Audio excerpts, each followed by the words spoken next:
നമസ്കാരം. മണി ന്യൂസിൻ്റെ പുതിയ എപ്പിസോഡിലേക്ക് എല്ലാ പ്രേക്ഷകർക്കും സ്വാഗതം.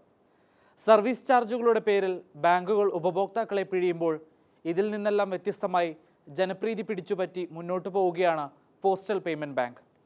ATM കാർഡ് ഉപയോഗത്തിനും പ്രത്യേക നിയന്ത്രണമൊന്നും ഇല്ലാത്ത പോസ്റ്റൽ ബാങ്കിൽ 50 രൂപയുണ്ടെങ്കിൽ സേവിങ്സ് അക്കൗണ്ട് തുടങ്ങാം. ബിഗ് സ്റ്റോറിയിലേക്ക്.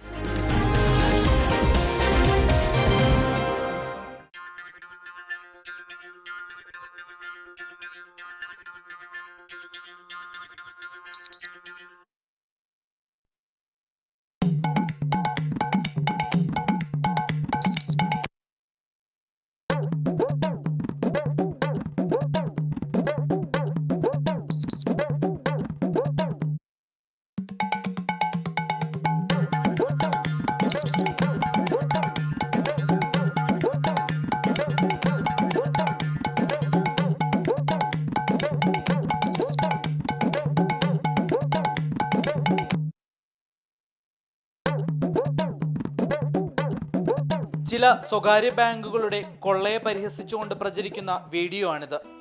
ഓരോ മാസവും തട്ടിമുട്ടി മുന്നോട്ട് കൊണ്ടുപോകുന്ന സാധാരണ മാസവരുമാനക്കാർക്ക് മിനിമം ബാലൻസ് സൂക്ഷിക്കാത്തതിൻ്റെ പേരിൽ പിഴ കൂടി ഏർപ്പെടുത്തുന്ന സാഹചര്യം. ഇതിനൊരാശ്വാസമാവുകയാണ് പോസ്റ്റൽ ബാങ്ക്.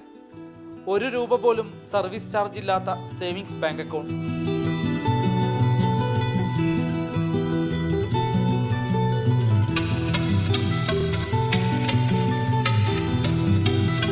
പരിധിയില്ലാതെ സൗജന്യ ATM ഉപയോഗം. പോസ്റ്റ് ഓഫീസുകളിൽ ഇപ്പോൾ കത്തുകൾ അയക്കാനുള്ള തിരക്കല്ല, മറിച്ച് അക്കൗണ്ടുകൾ തുറക്കാനുള്ള തിരക്കാണ്. പോസ്റ്റ് ഓഫീസ് സേവിങ്സ് ബാങ്കാണ്. ജനങ്ങളുടെ അടുത്ത് നല്ല പ്രതികരണമുണ്ട്. ദിവസം 100 കണക്കിൽ ആൾക്കാർ വന്നാണ് അക്കൗണ്ട് ഓപ്പൺ ചെയ്യുന്നത്, ATM കാർഡ് വാങ്ങിക്കുന്നത്. നല്ല പ്രതികരണം. മറ്റു ബാങ്കുകൾ ആയിരക്കണക്കിന് രൂപ മിനിമം ബാലൻസ് ആവശ്യപ്പെടുമ്പോഴാണ് വെറും 50 രൂപയ്ക്ക് പോസ്റ്റ് ഓഫീസ് വഴി അക്കൗണ്ട് തുറക്കാൻ കഴിയുന്നത്. അക്കൗണ്ട് തുടങ്ങുന്നതിനൊപ്പം ATM കാർഡിനുള്ള പ്രത്യേക അപേക്ഷാ ഫോറും പോസ്റ്റ് ഓഫീസ് വഴി ലഭിക്കും. വളരെ ലളിതമായ രീതിയിൽ ഒരു നല്ലൊരു ഓപ്പർച്യൂണിറ്റി കിട്ടിയതുകൊണ്ട് ചെയ്തു. പിന്നെ സർവീസ് ടാക്സ് കുറവായ കാരണം പിന്നെ ഏത് ATM നിന്നാണ് വിഡ്രോ ചെയ്യാം, അതുകൊണ്ടാണ് ചേർക്കണേ. വിസ, റുപ്പേ, ഡെബിറ്റ് കാർഡാണ് പോസ്റ്റ് ഓഫീസിൽ നിന്ന് ലഭിക്കുക. ഈ കാർഡ് ഉപയോഗിച്ച് ഓൺലൈൻ ഇടപാടുകളും നടത്താൻ സാധിക്കും. പോസ്റ്റ് ഓഫീസ് ATMകൾക്ക് പുറമെ ഏത് ATMലും ഈ കാർഡ് സൗജന്യമായി ഉപയോഗിക്കാം. പോസ്റ്റൽ ATM കാർഡ് ഏത് ബാങ്ക് ATMന്നും പൈസ വിഡ്രോ ചെയ്യാൻ പറ്റും. അതേപോലെ ബാങ്കിൻ്റെ ATM കാർഡ് വെച്ച് ഞങ്ങളുടെ പോസ്റ്റൽ ATMന്നും പൈസ വിഡ്രോ ചെയ്യാൻ പറ്റും. ചെക്ക് ബുക്ക് വേണമെങ്കിൽ അക്കൗണ്ടിൽ 500 രൂപയെങ്കിലും വേണം. ഫീസൊന്നുമില്ല, ഫ്രീ ആണ്. ട്രാൻസാക്ഷൻ ചാർജസ് ഇല്ല, ആനുവൽ ചാർജസ് ഇല്ല, പിന്നെ minimum balance non maintenance charges ഇല്ല. ചെക്ക് ബുക്ക് വേണ്ടെങ്കിൽ 50 രൂപ മതി. അക്കൗണ്ട് സജീവമായി നിലനിർത്താൻ 3 വർഷത്തിനിടെ 1 തവണയെങ്കിലും ഇടപാട് നടത്തണം. വലിയ തുകയ്ക്കുള്ള ഇടപാടുകൾക്ക് പാൻ കാർഡ് നിർബന്ധമാണ്. ജോയിൻ്റ് അക്കൗണ്ട് തുടങ്ങാനുള്ള സൗകര്യവും പോസ്റ്റ് ഓഫീസിലുണ്ട്. നിക്ഷേപങ്ങൾക്ക് 4% പലിശ. പിന്നെ എത്ര വേണമെങ്കിലും പൈസ ഇടാം. ലക്ഷക്കണക്കിലിടാം, കോടിക്കണക്കിൽ ഇടാം, no limit. Interest rate savings bank 4% ആണ്.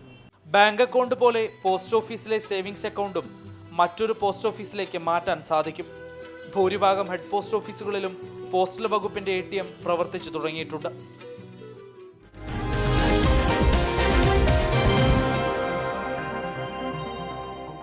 കള്ളപ്പണമുള്ളവർക്ക് അവരുടെ സമ്പാദ്യം വെളിപ്പെടുത്താനുള്ള അവസരം ഈ മാസം 31 അവസാനിക്കും.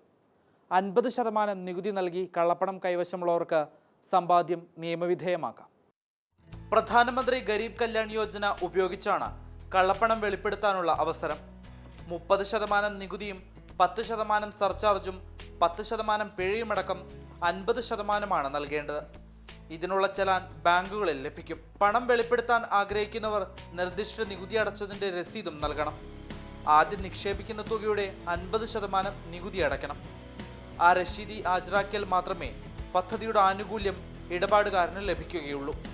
ഇതിനകത്ത് പ്രധാനമായിട്ടുള്ളൊരു കാര്യം ശ്രദ്ധിക്കുകയാണെന്ന് വെച്ചാൽ ഇത് ബാങ്കിലുള്ള ഡെപ്പോസിറ്റുകൾ, ക്യാഷ് ഓൺ ഹാൻഡ് ഒന്നും ഡിക്ലെയർ ചെയ്യാൻ പറ്റില്ല. ബാങ്കിലുള്ള ഡെപ്പോസിറ്റുകൾക്ക് സോഴ്സ് ഇല്ലെങ്കിൽ നമുക്കത് ഡിക്ലെയർ ചെയ്തിട്ട് അതിൽ ടാക്സ് ആയിട്ട് ഏകദേശം 49.9%, അതായത് 30% ടാക്സ്, ഒരു 10% പെനാൽറ്റി, പിന്നെ ഈ 30% 9.9%ഓളം 9.9, അതായത് 33% സർചാർജ് അടക്കമാണെങ്കിൽ 49%, അതായത് 50% ടാക്സ് ആയിട്ട് പോകും.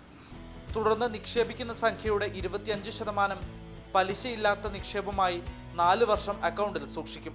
ഇതുവരെയുള്ള പദ്ധതികളിൽ ആദ്യം പണം നിക്ഷേപിക്കുകയും പിന്നീട് നികുതി അടയ്ക്കുകയുമായിരുന്നു ചെയ്തിരുന്നത്. പുതിയ പദ്ധതിയിൽ നിക്ഷേപിക്കുന്ന പണം ഇൻകം ടാക്സ് റിട്ടേണിൽ ഉൾപ്പെടുത്തുകയില്ല. ഈ അവസരം പ്രയോജനപ്പെടുത്താത്തവർ മാർച്ച് 31-ന് ശേഷം നൽകുന്ന ആദായ നികുതി റിട്ടേണിൽ വരുമാനമായി നിക്ഷേപത്തുക കാണിച്ചാൽ 77.4% നികുതിയും പിഴയും അടയ്ക്കണം. അപ്പോൾ ഈ 50% ടാക്സ് ആയിട്ട് പോയത് കൊണ്ട് മാത്രം നമുക്ക് പ്രൊട്ടക്ഷൻ കിട്ടില്ല.